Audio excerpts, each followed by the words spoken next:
Okay, so number 3. Number 3. The procedures for the morning Netilas Yadayim is as follows. One takes utensil filled with water with his right hand. So right hand is a predominant hand, right? And transfer to the left hand. And that's exactly what you do when you wash for bread. Just so you know, that's exactly the same procedure. Okay, you say right, transfer to the left. He then pours the water first on the right hand. So basically, the left hand serves the right hand. It's always like this, unless somebody is lefty. After this, he takes utensil filled with water with his right hand and pours the water onto his left hand. He should do this 3 times. Okay, so that's very clear. That's how this ruach ra, this bad spirit, is being removed. That's the only way to remove this ruach ra. So if you take a bath for 10 hours, it's not going to remove this ruach. Okay, that's the only way. Okay, so commentary number 12. This specific procedure is put in 3 times in alternated fashion is necessary to remove the ruach ra, okay, spirit of impurity, from the hands. Pouring a large quantity of water at one time does not remove the impurity from the hands. If, however, one did not wash both hands, then the impurity is removed from the hand that was washed. Okay, for whatever reason, I don't know, maybe like I give you an example. Maybe there is a wound and it's all bandaged, right? The one hand. Right. So basically, he cannot wash it, right?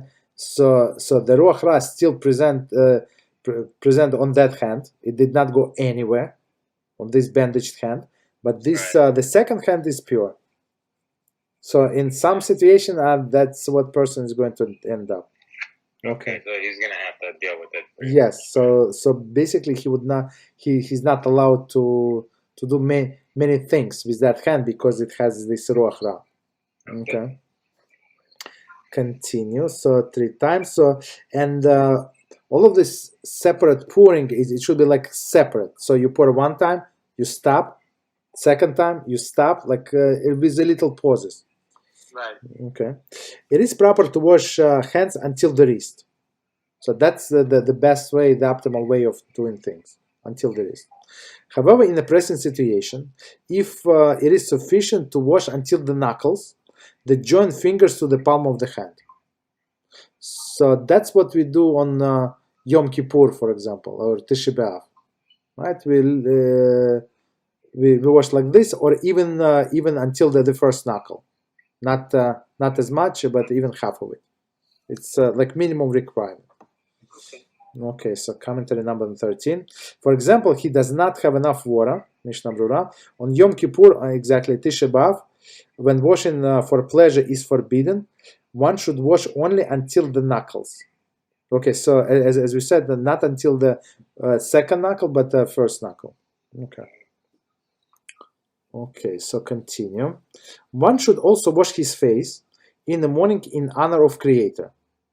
As it says in Bereshit 9:6, for in the form of God he made man. So basically, for a Jew, it was always the law.